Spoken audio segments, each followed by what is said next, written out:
Երրորդ խնդիրը, որ մեր առաջ դրել է Հանրապետության նախագահը, դա հայրենադարձության խթանող ծրագրերի մշակում եւ իրականացումն է։ Մենք հայրենադարձություն ասելով չենք հասկանում միայն ֆիզիկական վերադարձ։ Մենք հայրենադարձություն ասելով նախ եւ առաջ ուզում ենք հասկանալ հոգու, սրտի, մտքի հեղափոխություն, մտքի հայրենադարձություն։ Մենք ուզում ենք նաեւ իրականացնել հայադարձության ծրագիր, հայրենիքից, իր արմատից, իր պատմությունից հեռացած ցանկացած հայորդու մենք պետք է հորդորենք, համոզենք, հետ բերենք մեր համայնքը, մեր ընտանիքը, մեր հայրենիքը։ Սա բոլորիս պարտքն է։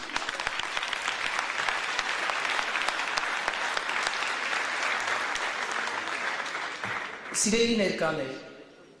Հայաստան համահայկական հիմնադրամ։ Ես կարծում եմ 3 անկրկնելի, ուժեղ, հզոր բառեր, խոսքեր, իմաստ կա այս ամենի մեջ։ Հայաստան, համայն հայության հայրենիք։ Հայաստան, որը ունի մտահոգություններ, հոգսեր, խնդիրներ, որը համայն հայությանն է։ Հայաստան, որը 4000 եւ ավելի տարիների պատմություն ունի, 1700-ամյա եկեղեցի ունի, Մեսրոպյան գիր ունի, Հայաստան, որի ցանկացած պատմության էջով կարելի է հպարտանալ։ Հետևաբար Հայաստան հիմնադրամ անունը կրող կառույցը մեր բոլորի փայփայանքի, գուրգուրանքի առարկան պետք է դառնա։ Համահայկական։ Ինչ ասել է համահայկական։ Նշանակում է համայն հայության մտահոգությունների կենտրոն, նշանակում է համահայկական ծրագրեր, նշանակում է, որ բոլորս միասին պետք է բանակցենք, քննարկենք, նախագծենք, ստեղծենք, որոշենք եւ իրականացնենք։ Եվ մենք պետք է իրոք իրականացնենք համահայկական ծրագրեր։ Մեր համազգային խնդիրներն են Հայաստանի եւ Արցախի անկախությունը, Հայաստանի եւ Արցախի սահմանների անվտանգությունը, պաշտպանությունը, Լեռնային Ղարաբաղի հարցի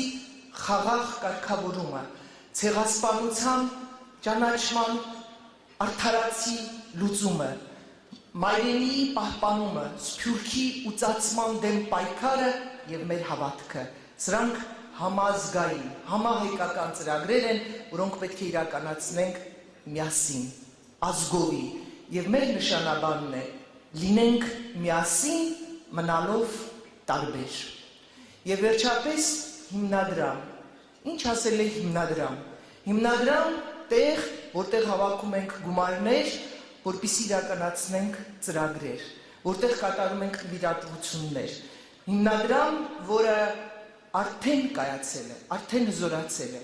Կառույց, որը աշխատում է թափանցիկ, իրականացում է բազում ծրագրեր մեր գյուղերի, մեր սահմանների հզորացման, մեր երեխաների, հիվանդանոցների, ծերերի օգնության համար։ Եվ այսօր իրոք ես հպարտ եմ որպես Հայաստանի Հանրապետության քաղաքացի, հպարտ եմ, որ Հայաստանի Հանրապետության նախագահի եւ Լեռնային Ղարաբաղի նախագահի մասնակցությամբ նոյեմբերի 1-ին Հայաստանի եւ ԱՊՀ տարածքի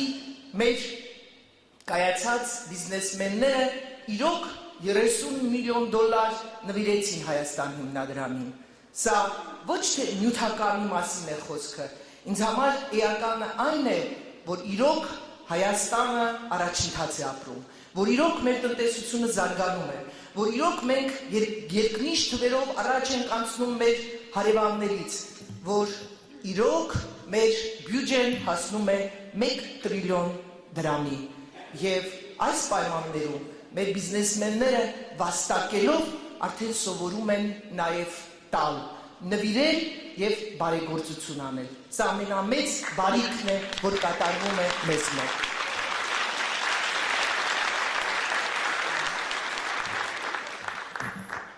Եվ վերջապես, սիրելի հայրենակիցներ, տալ, Աստված ասում է ինչքան տալիս ես, 10 անգամ ետ ես ստանում։ Սա ճշմարտություն է։ Եվ ես կարծում եմ, որ մարդու կյանքը պատմության մեջ դա մի փոքրիկ ակնթարթ է։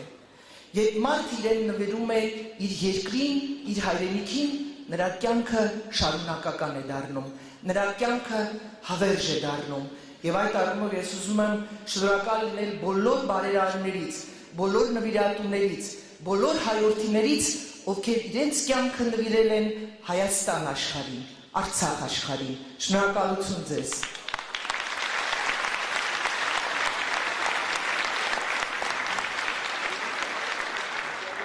Վերջում ուզում եմ ասել, որ ինչու է Աստված մեզ երկու ձեռք տվել։ Երկու ձեռք է տվել նրա համար, որ առաջի ձեռքը, մեկ ձեռքը օգնենք մեզ, իսկ երկրորդ ձեռքով օգնենք հային, հայությանը, Հայաստանին եւ Արցախին։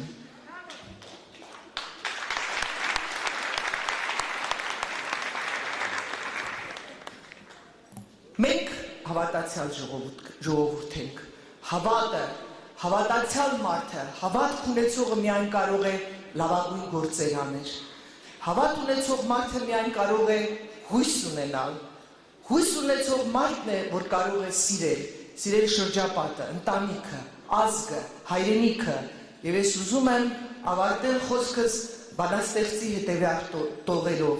տողերով, Օ կա մի այլ սեր, որ սահման չունի, որ բոլոր բարևից վսեմ է, պայծառ, որ ճարտար լեզվով պատմել չի լինի, դա հայրենիքի սերն է բոցավառ, դա հայրենիքի սերն է բոցավառ, որ բողբոքում է բոլորիս հոգին, եւ մենք այդ սիրո սրբության համար ամեն ինչ կտանք մեր հայրենիքին։